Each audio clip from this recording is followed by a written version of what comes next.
Start the recording. Yeah. So today's session we are planning to study the Visual Studio actually. Visual Studio is a UD means it's a tool or utility for the development of web application or console application or Windows application .NET framework. My voice is clear, right? Yes, sir. Okay. So first we need to start the Visual Studio. From the menu, you can type the Visual Studio, then click it.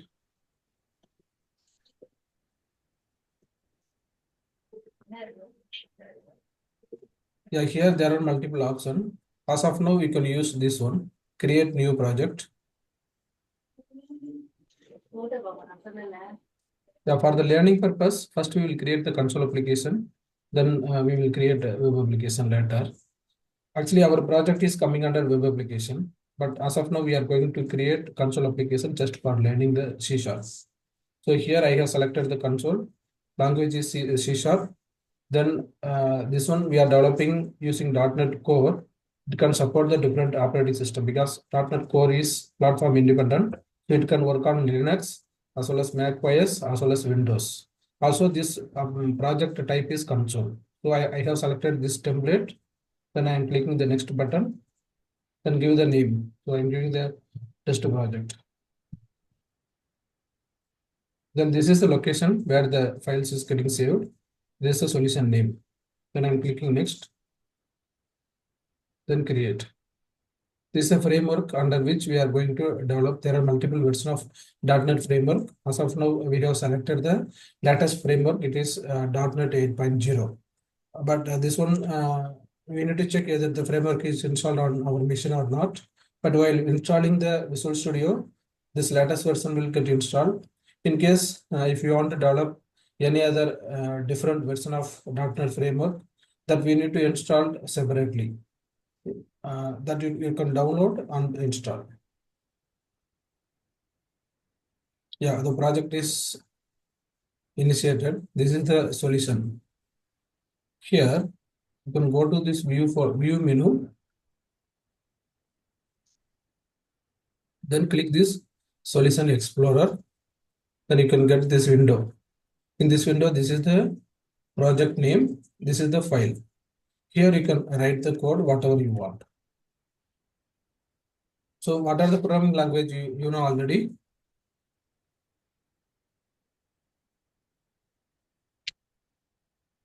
Hello? Hello. Yeah, which programming language you learned in your academic? Java. Python, Java, sir. Python, Java. Okay. So this C# is almost equivalent to Java only. So you can write the Java kind of program here, then it will execute. So you can copy the code from the internet, or you can use the ChatGPT. So I will explain you how you can use the ChatGPT. Then you can learn it from yourself. So log in the ChatGPT. You got the ChatGPT account, right?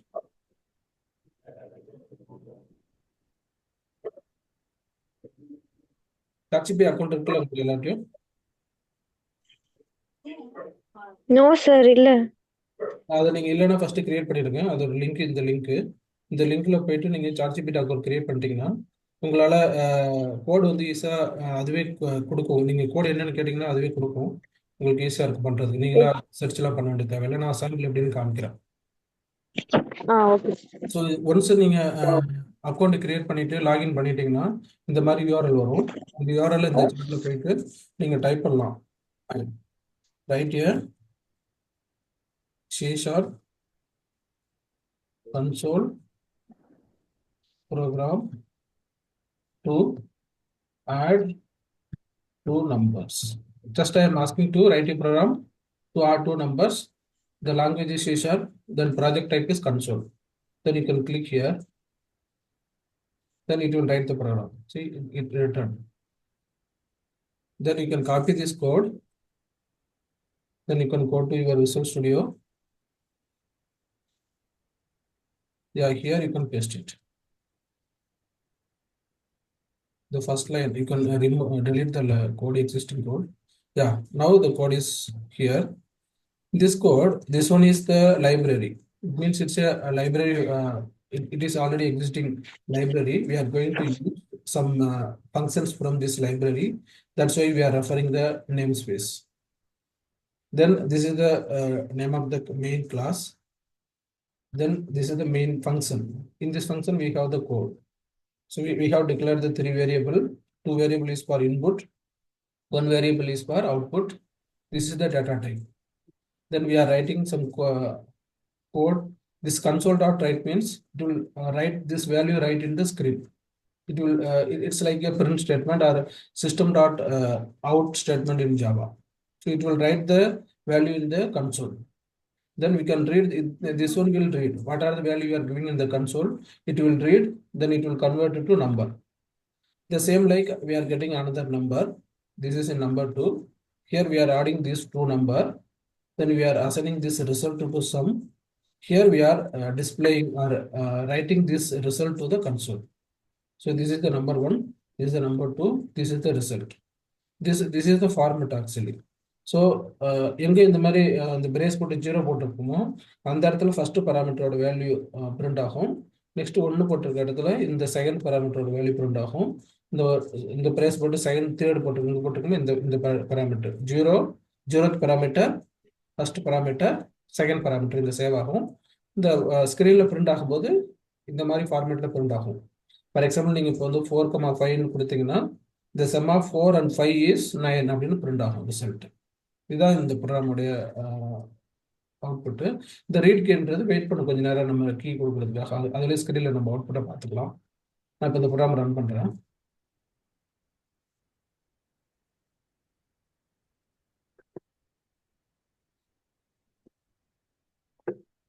இந்த ப்ரோக்ராம்ல எதனா சந்தேகம் இருக்கா உங்களுக்கு? இல்ல sir. Okay. So இப்போ கன்சோலில் வந்து console load ஆகுது. லோட் ஆகும்போது ஃபர்ஸ்ட் அவுட்புட் ஸ்டேட்மெண்ட் வந்து இதுதான் கொடுத்துருக்கோம். கன்சோல் டாட் ரைட் லைன்ன்ற ஒரு ஸ்டேட்மெண்ட்ன்றது வந்து ஜாவாவில் வந்து சிஸ்டம் டாட் அவுட்லைன்ற மாதிரி பைத்தானில் வந்து பார்த்தீங்கன்னா பிரிண்ட்னு கொடுப்பீங்களா அதே ஸ்டேட்மெண்ட் தான். இந்த பர்டிகுலர் ஸ்டேட்மெண்ட் வந்து பிரிண்ட் மாதிரி. ஸோ இந்த பர்டிகுலர் ஸ்ட்ரிங் என்ன நம்ம கொடுத்துருக்கோமோ அதை கன்சோலில் பிரிண்ட் பண்ணும். நம்ம இங்கே என்ன கொடுத்துருக்கோம்னா என்டர் த ஃபர்ஸ்ட் நம்பர்னு கொடுத்துருக்கோம். இப்போ நம்ம வேல்யூ கொடுத்தோம்னா அந்த கன்சோல் வேர்ட் சொல்லுங்க. கன்சோல்ன்ற வேர்ட் மென்ஷன் பண்ணுமா சார்? ஆமா ஆமா கண்டிப்பா கொடுக்கணும். இது வந்து இதுதான் ஏன் அது கொடுக்கணும் அப்படின்னு கேட்டீங்கன்னா C# வந்துட்டு object oriented programming. Object oriented ப்ரோக்ராமிங்னா எல்லாமே வந்து கிளாஸ்ல தான் இருக்கும். கிளாஸ் வித் மெத்தட்ல தான் இருக்கும். ஸோ கிளாஸ்ன்ற இந்த கிளாஸ்க்குள்ள இருக்க மெத்தடை நம்ம கால் பண்ண போறதுனால அந்த கிளாஸ் நேம் நம்ம கண்டிப்பா மென்ஷன் பண்ணணும். கன்சோல்ன்ற அந்த கிளாஸ் நேம் கண்டிப்பா நம்ம கொடுத்து தான் ஆகணும். Okay sir. So console dot write லைன்னாக்கா ஸ்க்ரீனில் ரைட் பண்ணும். கன்சோல் டாட் ரீட் லைன்னா நம்ம என்ன வேல்யூ கொடுக்குறோமோ அதை ரீட் பண்ணும். இந்த இடத்துல ரைட் இருக்கு, ரைட் லைன் இருக்கு. இது ரைட்னா அதே லைன்லேயே ரைட் பண்ணும், ரைட் லைன்னா நெக்ஸ்ட் லைன்ல ரைட் பண்ணும். அந்த ஒரு லைன் விட்டு அடுத்த லைன், அவ்வளோதான் வித்தியாசம். மற்றபடி கன்சோல்ன்ற வார்த்தை நீங்கள் கண்டிப்பாக கொடுத்தாகணும். Because it is a class name. இப்போ அவுட்புட்ல ஸ்க்ரீனில் பார்த்தீங்கன்னா நம்ம இங்கே கன்சோல் டாட் ரைட் லைன் கொடுத்துருக்கிறதுல என்டர் த ஃபர்ஸ்ட் நம்பர்னு கொடுத்துருக்கோம். ஸோ நம்ம இங்கே ஒரு நம்பர் பிரிண்ட் பண்ணலாம். இப்போ 4ன்னு என்டர் பண்ணுறோம். இந்த நெக்ஸ்ட் லைன் இருக்கு இல்லையா, கன்சோல் டாட் ரீட் லைன், அந்த லைன்லேருந்து ரீட் ஆகும். இப்போ வேல்யூ ரீட் ஆயிடுச்சு. ரீட் ஆனதுக்கப்புறம் இந்த லைன் எக்ஸிக்யூட் ஆகுது. இந்த லைனில் வந்து என்டர் த செகண்ட் நம்பர்னு வருது. இப்போ போய் நான் இங்கே ஒரு நம்பர் கொடுக்குறேன், என்டர் பண்ணுறேன். இப்போ இந்த ஃபார்மேட் இங்கே கொடுத்துருக்கும்போது இந்த ஃபார்மேட்டில் கரெக்டாக கவுண்ட் ஆகுது. இந்த சம் ஆஃப் இந்த first parameter, second parameter, then third parameter.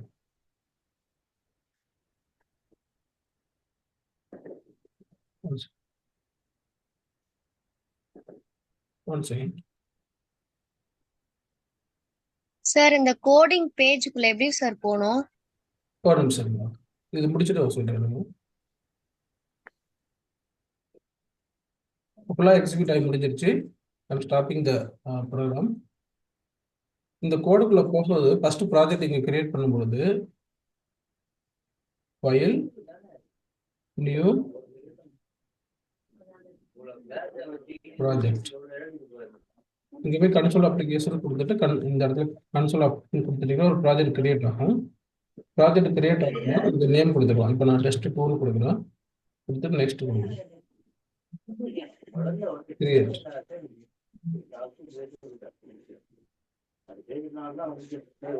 மூணு ஒரு வாட்டி நான் சரி மீன் 20 கிலோ வாங்கினா மறுநாள் திரும்ப போய் இத்தோட அதை நான் தேவையே மாட்டேன். அதுல இருந்து ஒரு காசு எண்ணம் செயல் இந்த மூணு ஒரு மேற்கொண்டு ஒழுங்கா இருந்தா மட்டும்தான் ஒவ்வொரு வாட்டியும் நெகட்டிவ் வேர்ட்ஸ் நெகட்டிவ்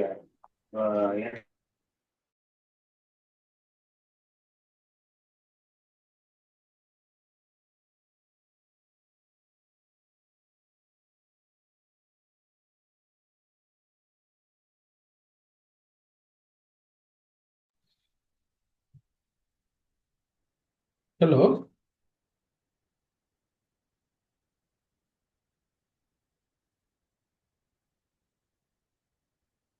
ஹலோ,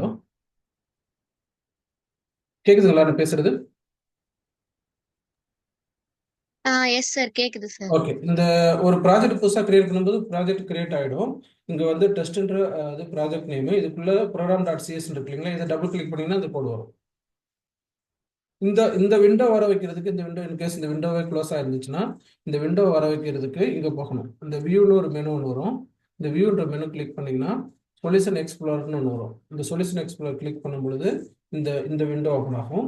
இந்த விண்டோக்குள்ள இந்த program.csன்றது இதுக்குள்ள தான் நீங்கள் அந்த கோட் எழுதணும்.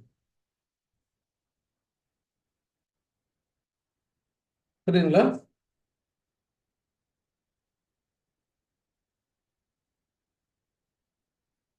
ஹலோ,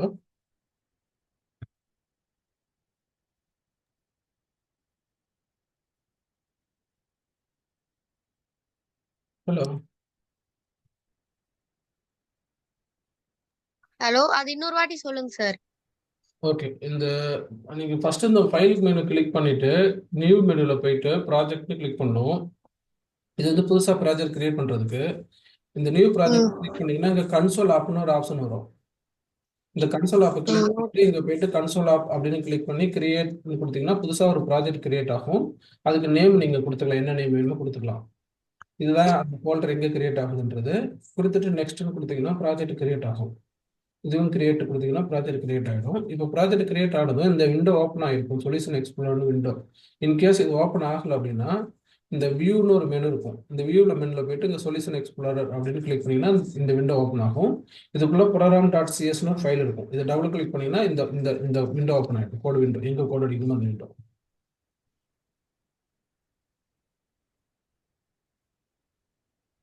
புரிஞ்சுங்களா?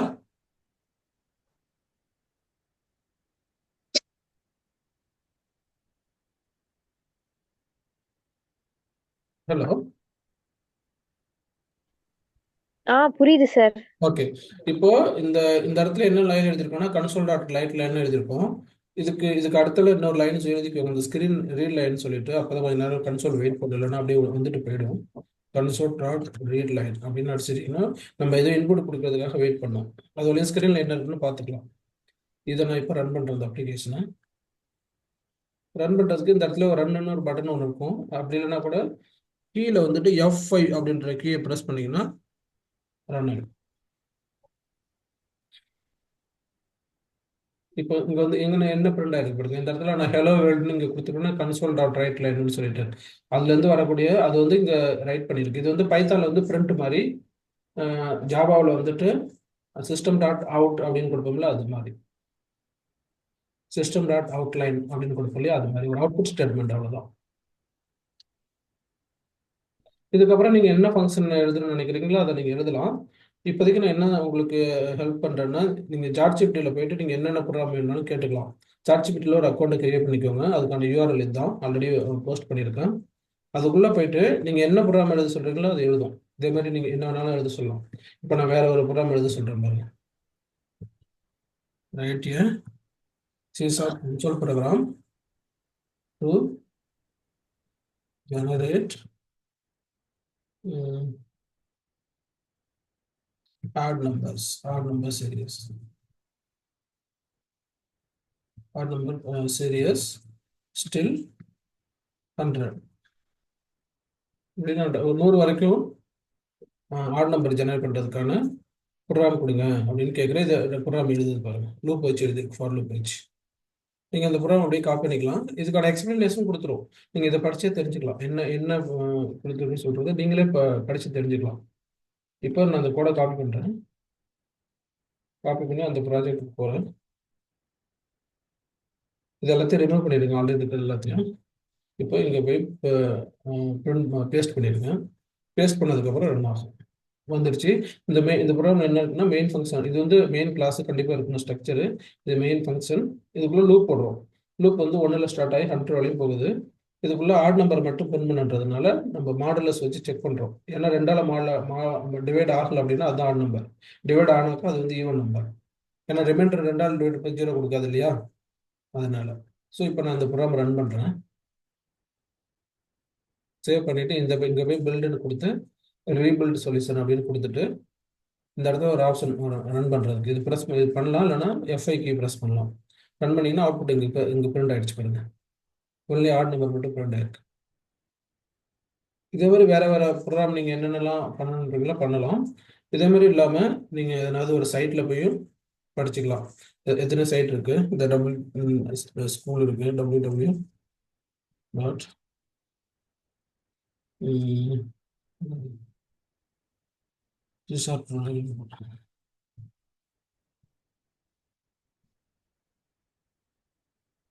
டுடோரியல் அடிச்சிங்கன்னா இதே மாதிரி வரும். W3 ஸ்கூல் சொல்லிட்டு இந்த URL போயிட்டு உங்களால் படிக்க முடியும். இதில் உள்ள எல்லா சிண்டெக்ஸும் என்னென்னா படிங்க.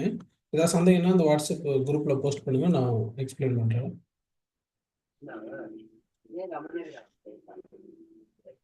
இந்த லிங்க்லேயே நீங்கள் படிக்கலாம்.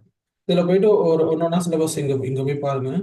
இதில் என்னென்னலாம் இருக்குன்னு சொல்லிட்டு எல்லா லாங்குவேஜில் இருக்கிற மாதிரி தான் இருக்கும். நீங்கள் பைத்தானோ இல்லை ஜாவாவோ உங்களுக்கு தெரிய பட்சத்தில் அதில் இருக்கிற மாதிரியே தான் இருக்கும். ஸோ இன்ட்ரடக்ஷன் படிச்சுட்டு இதோட இஃப் கண்டிஷன், லூப்பு, அப்புறம் மெத்தட்ஸு, ஆப்ஜெக்ட் ஓரியன்டட் ப்ரோக்ராமிங், இதெல்லாம் ஒன்று ஒன்றா படிங்க. அதில் எதுனா சந்தேகம்னா எனக்கு கேளுங்க. இதுக்கு எதனாவது இதுலேயே எக்ஸாம்பிள் ப்ரோக்ராம் கொடுத்துருப்பாங்க, இங்கே உள்ள படிங்கன்னா இது மாதிரி எக்ஸாம்பிள் ப்ரோக்ராம் வரும். ஆனால் எதனாவது உங்களுக்கு இன்னும் நல்லா எக்ஸாம் ப்ரோக்ராம் நீங்களே எழுதணும் அப்படின்னு நினச்சிங்கனாக்கா அதுக்கு வந்து நீங்கள் சாட்ஜிபிடி யூஸ் பண்ணிக்கலாம். என்ன ப்ரோக்ராம் எழுதணும்னு நினைக்கிறீங்களோ அதை கொஞ்சம் இங்கிலீஷில் மட்டும் டைப் பண்ணிங்கன்னா போதும், அதை எழுதி கொடுத்துரும். அது எழுதி கொடுக்குறதும் இல்லாமல் அதை எக்ஸ்பிளைனும் பண்ணும். இதில் என்னென்ன பண்ணியிருக்கேன் இங்கே எக்ஸ்பிளைன் பண்ணியிருப்பாங்க. ஃபஸ்ட்டு ஃபார் லூப் வந்து 1லேருந்து 100 வரையும் போகுது. அப்புறம் லூப்புக்குள்ளே இதே மாதிரி ஆட் நம்பர் மட்டும் எடுக்கிறதுக்காக மாடுலஸ் ஆப்ரேட்டர் யூஸ் பண்ணி ரிமைண்டர் பண்ணி பார்த்துருக்கோம். ஸோ இதில் 0 வரக்கூடிய ஐட்டம்லாம் ஆட் நம்பர் டிசைட் பண்ணி அந்த நம்பர் மட்டும் பிரிண்ட் பண்ணுங்க. அந்த லாஜிக்கையும் எக்ஸ்பிளைன் பண்ணியிருக்கு.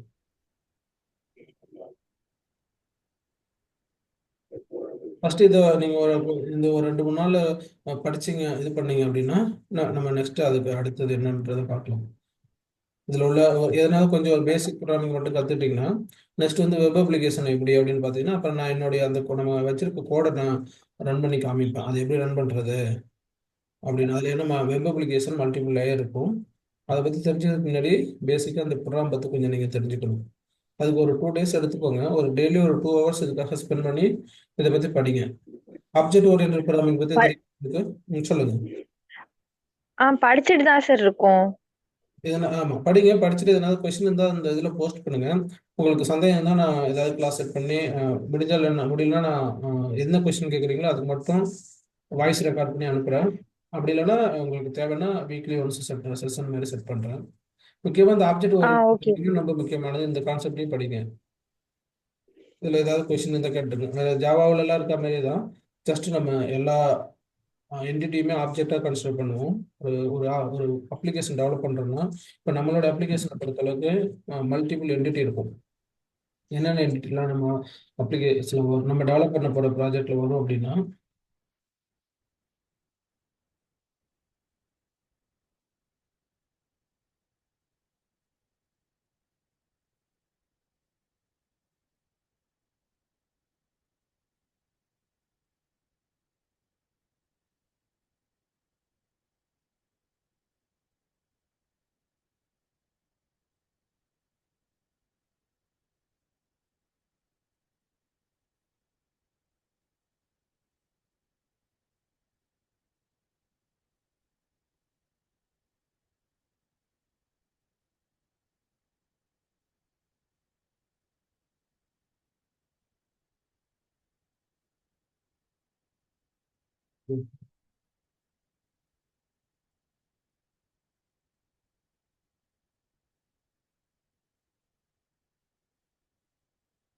நம்ம இது இப்போதைக்கு இருக்கக்கூடிய டிசைன் இதில் நம்ம தேவையான என்னென்னாலும் மாற்றுவோம்.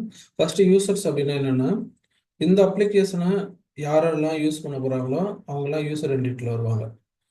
இதுல இது வந்து இன்கிரீட் பண்ணியிருக்கோம். இன்கிரீட்டன்ஸ் என்னன்னு தெரியுங்களா உங்களுக்கு? ஆப்ஜெக்ட் ஓரியன்ட் ப்ரோக்ராமிங்ல ஒரு கிளாஸ்ல இருந்து இன்னொரு கிளாஸ் இன்கிரீட் பண்றது, அந்த ஃபீச்சர்ஸ்லாம் இதுக்கு கொண்டுட்டு வந்துக்கிறது. படிச்சிருக்கீங்களா இன்கிரீட்டன்சி? இல்ல சார். ஓகே, அப்படின்னா ஆப்ஜெக்ட் ஓரியன்ட் ப்ரோக்ராமிங்கை கொஞ்சம் தெளிவாக படிங்க.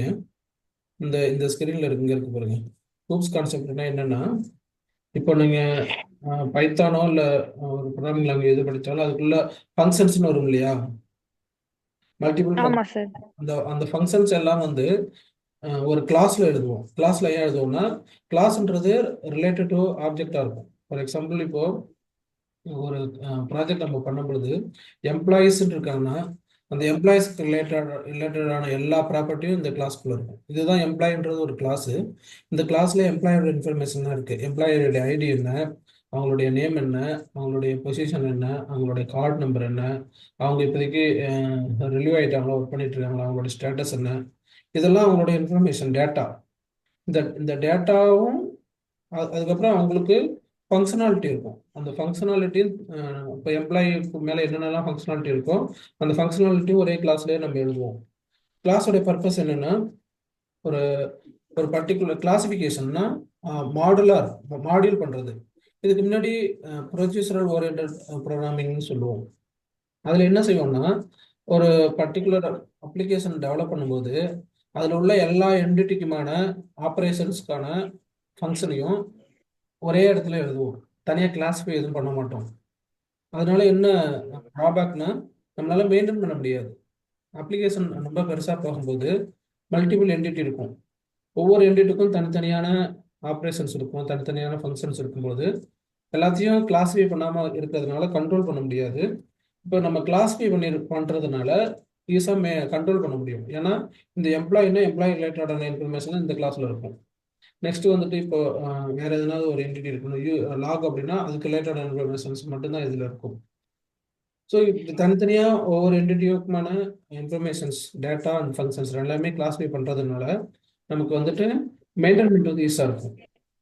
அதுக்கு தான் இந்த ஆப்ஜெக்ட் ஓரியன்ட் ப்ரோக்ராமிங்கிறதே நம்ம யூஸ் பண்ணுறோம். இந்த ஆப்ஜெக்ட் ஓரியன்ட் ப்ரோக்ராமிங் பொறுத்தளவுக்கு இதுதான் கிளாஸு. இந்த கிளாஸுக்கு நம்ம ஆப்ஜெக்ட் கிரியேட் பண்ணி இதில் உள்ள மெத்தடை நம்ம அசஸ் பண்ண முடியும். அந்த மெத்தடுன்றது வந்து ஆஸ் லைக் வேரியபிள் மாதிரி. இப்போ நீங்கள் ஒரு இந்த இந்த இந்த ஒரு கிளாஸ் இருக்குன்னு வச்சுக்கோங்க. இந்த கிளாஸுக்குள்ள இங்கே ஒரு மெத்தட் இருக்கு. மெத்தட்னா ஃபங்க்ஷன் தான். இதை கால் பண்ணணும் அப்படின்னா இந்த கிளாஸுக்கு நீங்கள் ஒரு ஆப்ஜெக்ட் கிரியேட் பண்ணி அந்த ஆப்ஜெக்ட் மூலயமா மட்டும்தான் அதை அவங்களால அசஸ் பண்ண முடியும். அஸ் லைக் வேரியபிள் டிக்ளேர் மாதிரி தான். இப்போ நான் இந்த இடத்துல வேற எதனா ஒரு சிம்பிளான ப்ரோக்ராம்லாம் நான் காமிக்கிறேன். இந்த ப்ரோக்ராம் இருக்குன்னு வச்சுக்கோங்க. இங்கே போயிட்டு நான் ஒரு கிளாஸ் ஒன்று எழுதுறேன். கிளாஸ் இப்போ நார்மலாக ஒரு இதே இல்லாமல் இருக்குன்னு வச்சுக்கோங்களேன். இது வந்து ஒரு மெயின் ஃபங்க்ஷனு. இதுக்கு முன்னாடி இன்னொரு ஃபங்க்ஷன் போடுறேன். இப்போ சாதாரணமாக ஒரு ப்ரோக்ராம் எழுதுறேன். ஆட், மல்டிபிள், டிவைட் அப்படின்னு 3 ஃபங்க்ஷன் எழுதுறேன். இங்கே போயிட்டு இன்டீஜர்ன்றது ரிட்டர்ன் டைப், என்ன வேல்யூ ரிட்டர்ன் பண்ணுன்றது. இது வந்து ஃபங்க்ஷன் நேம். இது வந்து பராமீட்டர், ஒரு இன்டீஜர் ஏ, நெக்ஸ்ட் பராமீட்டர் இன்டீஜர் பி. இப்போ இங்கே போயிட்டு நான் ரிட்டர்ன் பண்ணுறேன், ரிட்டர்ன் ஏ ப்ளஸ் பி அப்படின்னா இந்த ரெண்டையுமே ஆட் பண்ணி எனக்கு ரிசல்ட் கொடுத்துரும். இதுதான் ஃபங்க்ஷனு. இந்த இடத்துல நான் ஒரு ஃபங்க்ஷன் எழுதியிருக்கேன். இந்த ஃபங்க்ஷனை நான் எங்கே தேவைப்படுதோ அங்கேருந்து நான் கால் பண்ணிக்கலாம். இங்கேருந்து வேணா கால் பண்ணிக்கலாம். ஆட் அப்படின்னு கொடுத்துட்டு ஃபங்க்ஷன் நேம் கொடுத்துட்டு இந்த ப்ராக்கெட் இருக்குல்ல, என்ன பேராமீட்டர் நான் கொடுக்குறேனோ 3,2ன்னு என்ன நடக்கும் இந்த இடத்துலன்னா, இந்த ஃபங்க்ஷனை கால் பண்ணும்போது இங்கேருந்து இங்கே கால் வந்துடும். இந்த இடத்துல என்ன மெசேஜ் சொல்லுதுன்னா இது ஸ்டாட்டிக் அப்படின்னு இருக்குன்னு சொல்லுது. அப்படின்னாக்கா நம்ம இங்கேயே ஸ்டாட்டிக்னே கொடுக்கலாம். அப்படி இல்லைனாக்கா நம்ம என்ன செய்யலாம்னா சொல்லுது இந்த இடத்துல ரன்னிங் ஸ்டாப் பண்ணிக்கலாம். ஓகே, இப்போ பாருங்க, என்னோட ஒரு மெயின் ஃபங்க்ஷன் இருக்கு, இங்கே ஒரு ஃபங்க்ஷன் இருக்கு. இந்த ஃபங்க்ஷனுடைய டெஃபினேஷன் இதுதான். இந்த 2 பராமீட்டர் இருக்கு. அந்த 2 பராமீட்டர் நான் இங்கேருந்து பாஸ் பண்ணுறேன். இது வேல்யூ ஒன்று ரிட்டர்ன் பண்ணுது. அந்த ரிட்டர்ன் பண்ணுற வேல்யூ நான் இங்கே வாங்கலாம். இங்கே ஒரு வேரியபிள் டிக்ளேர் பண்ணி integer C is equal to பண்ணிட்டு அந்த வேல்யூ அங்கே வந்துடும். இது வந்து நான் பிரிண்ட் பண்ண முடியும். console டாட் ரைட் ஆஃப் அந்த சீன்ற வேலையை பிரிண்ட் பண்ணலாம். பேசிக்கா இது வந்து கன்சோல் அப்ளிகேஷன்றது டெக்ஸ்ட் பேஸ்ன்றதுனால நியூமெரிக்கல் வேல்யூ அப்படியே பிரிண்ட் பண்ண முடியாது. ஸ்ட்ரிங்கா தான் கன்வெர்ட் பண்ணி தான் பிரிண்ட் பண்ண முடியும். அதனால கன்வெர்ட் பண்ணியிருக்கேன். ஸ்ட்ரிங்கா கன்வெர்ட் பண்ணி பிரிண்ட் பண்றேன். இப்போ நான் ரன் பண்றேன் பாருங்க.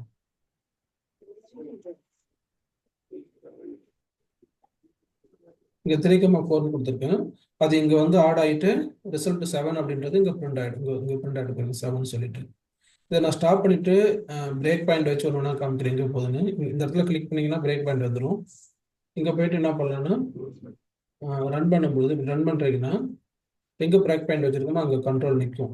நின்னதும் இந்த இடத்துல ஒரு ஆரோ மாதிரி இருக்கும். இதை நீங்கள் கிளிக் பண்ணணும்.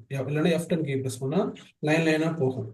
இங்கேருந்து எங்கே போகுது அப்படின்னு பார்த்துக்கலாம். இன்கேஸ் உள்ளே போய் பார்க்கணும்னா இந்த பட்டனை கிளிக் பண்ணணும். நான் ரன் பண்ணிட்டு மீண்டும் காமிக்கிறேன். ஃபுல்லாக ரன் பண்ணிட்டேன். அவுட்புட் வந்துருச்சு. ஸ்டாப் பண்ணிட்டேன். மீண்டும் ரன் பண்ணுறேன். இப்போ இங்கே ஒரு கீ இருக்கு பாருங்க, F11 ஒன்று இருக்குல்ல, அதை கிளிக் பண்ணால் கண்ட்ரோல் இங்கே வந்துருச்சு இந்த லைனுக்கு. ஏன்னா கால் இங்கேருந்து இங்கே வருது. இங்கே தான் வந்து ஆடாயி திருப்பி அங்கே போகும். இங்கே போயிட்டு இந்த லைனில் தான் இந்த அடிஷன் நடக்குது. இந்த ஏன்றதுக்கு வந்து அந்த வேல்யூ வந்து பாஸ் ஆகிருக்கு. பின்றதுக்கு 4 பாஸ் ஆகிருக்கு. இந்த இடத்துல கடைசி வச்சுன்னா அந்த வேல்யூ வரும். என்ன வேல்யூ இந்த இடத்துல பாஸ் ஆகிருக்கு சொல்லி இங்கே 3 வந்துருக்கு ஏக்கு. இந்த இடத்துல பிக்கு வந்து 4 வந்துருக்கு. இது 2 ஆடாயி ரிட்டர்ன் இங்கே சிக்கு வந்துடும் ஆன்சர். மீண்டும் நான் அதை ப்ரெஸ் பண்ணுறேன். அதே லைனுக்கு போதும் கண்ட்ரோல். இப்போ சியில் வச்சிங்கன்னா 7 வந்துடும். அந்த 7 தான் நான் இங்கே பிரிண்ட் பண்ணுறேன். ஸோ இது வந்துட்டு ஜஸ்ட் ஒரு ஃபங்க்ஷன். இது இப்போ என்னட்ட ஒரு ஃபங்க்ஷன் இருக்குது. அந்த ஃபங்க்ஷன் கால் ஆகிட்டு ரிசல்ட் வந்துடுச்சு. இதே மாதிரி நான் வேறு 2-3 ஃபங்க்ஷன் நான் எழுதிக்கலாம். இதை நான் இப்போ ஸ்டாப் பண்ணுறேன். ஸ்டாப் பண்ணிவிட்டு இன்னொரு ஃபங்க்ஷன் எழுதலாம். இன்னொரு ஃபங்க்ஷன் பேர் வந்து நம்ம ஸ்டாட்டிக்ன்றது ஜஸ்ட் கீவேர்டு. இங்கே ஸ்டாட்டிக் வச்சுருக்கேன். அதே ரிட்டர்ன் டைப் இன்டிஜர் சப்ட்ராக்ஷன் வச்சுருக்கேன். சப் அப்படின்னு வச்சுட்டு இங்கேயே பராமீட்டர் வாங்குறேன். இன்டிஜர் ஏ கமா இன்டிஜர் பி கொடுத்துட்டு இந்த இடத்துல என்ன பண்ணுறேன்னா சப்ட்ராக்ட் பண்ணுறேன். இப்போ இந்த ஃபங்க்ஷன் எனக்கு வேணும்னாலும் இங்கேருந்து என்னால் கால் பண்ண முடியும். அதே மாதிரி இன்னொன்று இந்த ரிசல்ட் பிரிண்ட் ஆனதுக்கப்புறம் இன்னொரு வேரியபிள் டிக்ளேர் பண்ணுறேன். Integer d is equal to subtraction of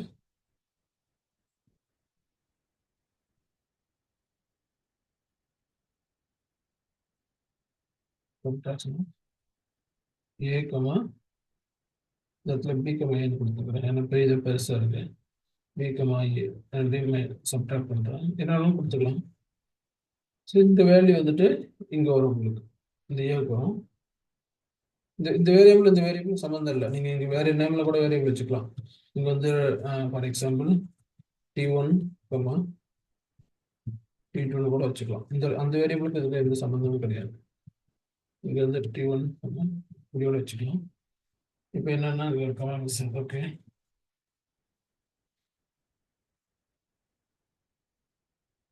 இங்கே அந்த இடத்துல வேரியபிளே நம்ம டிக்ளேர் பண்ணல. சரி நேராக வேல்யூ கொடுத்து வச்சுருக்கோம். சரி அதே மாதிரி கொடுத்துருவோம். 4,3 கொடுத்துருவோம். ஸோ இந்த 4,3 இந்த இடத்துக்கு இப்போ சப்ளை ஆகும். இங்கே என்ன சொல்கிறாங்க ரெஃபரன்ஸ் வந்து ஆமாம் இங்கே இதுவும் ஸ்டாட்டிக்னால இங்கே ஸ்டாட்டிக்னு போட சொல்லுது. அது ஒன்றும் இல்லை, ஜஸ்ட் ஸ்டாட்டிக் நாங்கள் மெயின் கிளாஸ் இருக்கனால ஓகே அது கீவேர்டு தான். இப்போது இந்த இடத்துல என்ன எழுதியிருக்கேன்னா 2 ஃபங்க்ஷன் எழுதியிருக்கேன். இது ஒரு ஃபங்க்ஷன், இது ஒரு ஃபங்க்ஷன். இந்த 2 ஃபங்க்ஷனையும் இங்கேருந்து நான் கால் பண்ணியிருக்கேன். இது வந்து நார்மலான ப்ரொஜெஸ்டரல் ஓரியன்டட் லாங்குவேஜ். மல்டிபிள் ப்ரொஜெஸ்டர் இருக்கும். ஒவ்வொரு நடக்க இது பண்ணும்போது அந்தந்த ப்ரொஜெஸ்டர் உள்ளே போகும். இங்கே கால் பண்ணும்போது இந்த இடத்துக்கு வரும் கண்ட்ரோலு. இப்போ நான் F11 ப்ரெஸ் பண்ணேன்னா கண்ட்ரோல் அங்கே போகும். இங்கே அது ஒரு கண்ட்ரோல். இங்கே போய் பிரிண்ட் ஆகிட்டு திருப்பி அடுத்த லைனுக்கு வருது. இங்கே இடத்துல பிரிண்ட் ஆகுது. பிரிண்ட் ஆனதுக்கப்புறம் இது கால் பண்ணும்போது மீண்டும் இந்த லைனுக்கு வரும், சப்ட்ராக்ஷனுக்கு வரும். ஸோ இப்படியே ஒரு ஃபங்க்ஷனாக கால் ஆகிட்டு இருக்கும். இதுக்கு பேர் வந்துட்டு ப்ரொஜெஸ்டரல் ஓரியன்டட் ப்ரோக்ராமிங்னு சொல்லுவாங்க. இதே ஆப்ஜெக்ட் ஓரியன்டட் ப்ரோக்ராமிங்னா என்னென்னா இந்த 2 ஃபங்க்ஷனும் வேற ஒரு கிளாஸில் இருக்கும். இப்போ நான் ஒரு புது கிளாஸ் ஒன்று கிரியேட் பண்ணுறேன். இந்த மெயின் கிளாஸ் இல்லாமல் தனியாக ஒரு கிளாஸ் கிரியேட் பண்ணுறேன். கிளாஸ் பேர் வந்து கால்குலேட்டர் நினைக்கிறேன். இதான் கிளாஸோட பேரு. இதுக்குள்ள 2 மெத்தட் வைக்கிறேன். அந்த அசஸ் வந்துட்டு பப்ளிக்ன்ற கீவேர்டு எதுக்குன்னா எல்லாரும் அசஸ் பண்ண முடியும். அசஸ் ஸ்பெசிஃபைட் சொல்லுவாங்க. அதில் அதிகமாக இருக்குது ப்ரைவேட், ப்ரொடெக்டட், பப்ளிக்னு. அது நீங்கள் தனியாக படிங்க. பப்ளிக்னா எல்லாருமே அசஸ் பண்ணலாம். இங்கே போயிட்டு நான் அந்த கோடை எழுதுறேன். அங்கே எதுக்கோட ஃபங்க்ஷன் வந்து இங்கே நான் போட்டுக்கிறேன். இங்கே வந்து கட் பண்ணிடுறேன்.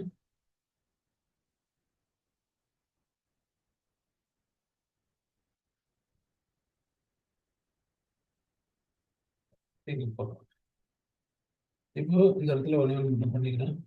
Assess specified public மாத்துறேன்.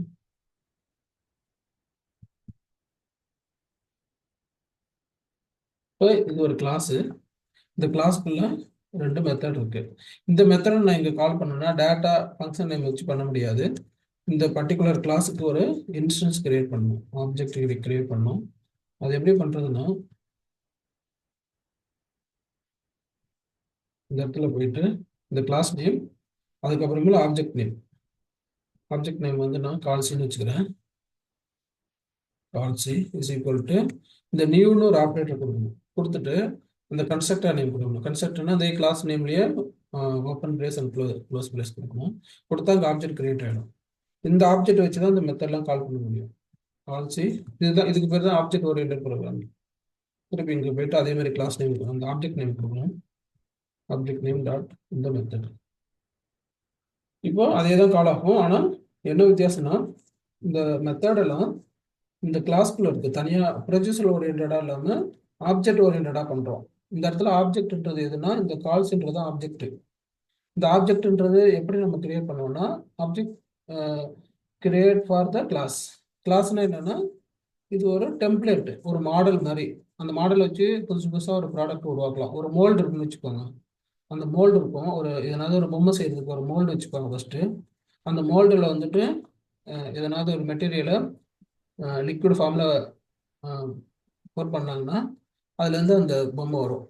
இந்த இடத்துல அந்த கால்குலேட்டர் கிளாஸ் வந்து அந்த இது மாதிரி மோல்டு மாதிரி உங்களுக்கு எத்தனை வேணாலும் கிரியேட் பண்ணலாம். இங்கே ஒரு பொம்மை கிரியேட் பண்ணியிருக்கேன்னு இதே மாதிரி இன்னொரு பொம்மை வேணாலும் கிரியேட் பண்ணிக்கலாம். இன்னொரு கால்சி 1, 2 கூட பண்ணிக்கலாம். அதை வச்சு தனியாக ஆப்ரேட் பண்ணிக்கலாம். ஸோ இதெல்லாம் ஒன்று ஒரு பொம்மை. இது வந்துட்டு கிளாஸ்ன்றது ஜஸ்ட் ஒரு அந்த மோல்டு மாதிரி. டெம்ப்ளேட்னாவே மோல்டு தான். இதை வச்சு நம்ம எத்தனை ஆப்ஜெக்ட் வேணாலும் கிரியேட் பண்ணிக்கலாம். இப்போ இந்த ஆப்ஜெக்ட் நேம் வச்சு இந்த கிளாஸ்ல என்னென்ன மெத்தட் இருக்கோ அந்த மெத்தடெல்லாம் அசஸ் பண்ணலாம். அசஸ் பண்ணும்போது அதுக்கு என்ன பேராமீட்டரோ கொடுக்கலாம், அதுக்கான ரிசல்ட் கிடைக்கும். இதுதான் ஆப்ஜெக்ட் ஓரியன்டட் ப்ரோக்ராமிங். இதனால என்ன அட்வான்டேஜ்னா நம்ம பண்ண போகிற ப்ராஜெக்ட்ல என்னென்ன ஆப்ஜெக்ட் இருக்கோ அதுக்கெல்லாம் தனித்தனியாக கிளாஸ் வச்சுட்டு தனித்தனியாக மெயின்டைன் பண்ண முடியும். மாடியூலாக இருக்கிறதுனால மெயின்டைன் பண்ணுறதும் கண்ட்ரோல் பண்ணுறதும் ஈஸியாக இருக்கும். இப்போ நான் ஃபார் எக்ஸாம்பிள் நம்ம ப்ராஜெக்டை போய் பார்த்தீங்கன்னா இதுக்குள்ளே இத்தனை என்டிட்டிஸ் இருக்கு, மீன்ஸ் அந்த பிஸ்னஸ் ஆப்ஜெக்ட்ஸ் இருக்கு. ஸோ ஒன்னொன்றுக்கும் தனித்தனியான ப்ராப்பர்ட்டிஸ்லாம் இருக்கும். அந்தந்த ப்ராப்பர்ட்டியும் அந்தந்த பர்டிகுலர் கிளாஸில் தான் நம்ம வைப்போம். ஃபார் எக்ஸாம்பிள் ரோலுன்னு எடுத்துக்கிட்டிங்கன்னா இந்த ரோலுக்குள்ளே இவ்வளோ இருக்குது. இந்த மெத்தடு இங்கே இது வந்து கன்ஸ்ட்ரக்டர், இதே நேமில் எடுத்தால் அதுக்கு பேர் கன்ஸ்ட்ரக்டர்னு சொல்லுவாங்க. அதுவும் ஒரு ஃபங்க்ஷன் தான். Constructor is also a function, special function. The name should be equal with class name, but we no need to call this function exclusively. It will call automatically whenever we are instantiating or object create the object for the class. அதான் அதோட definition. அதையும் தனியாக படிங்க. What is the கன்ஸ்ட்ரக்டர்னு. இதெல்லாம் basic programming object oriented கண்டிப்பாக தெரிஞ்சிருக்கணும். இங்கே போய் பார்த்தீங்கன்னா மல்டிபிள் கிளாஸஸ் வச்சுருக்கோம் பாருங்க. இப்போ டேட்டாபேஸ் கனெக்ட் பண்ணுமா அதுக்கு தனியாக ஒரு கிளாஸ் இருக்குது. அது மாதிரி எரர் ஹேண்டில் பண்ணுமா அதுக்கு தனியாக கிளாஸ் இருக்குது. அப்புறமே ரெஸ்பான்ஸுக்குன்னு தனி கிளாஸ், ஒன்றுக்கும் தனித்தனியாக கிளாஸஸ் வச்சுருக்கோம். ஸோ இந்தந்த கிளாஸஸ்க்குள்ள தான் எல்லாத்தையும் இருக்கும். ஃபார் எக்ஸாம்பிள் எங்கள் எம்ப்ளாயினா எம்ப்ளாயிலே மல்டிபிள்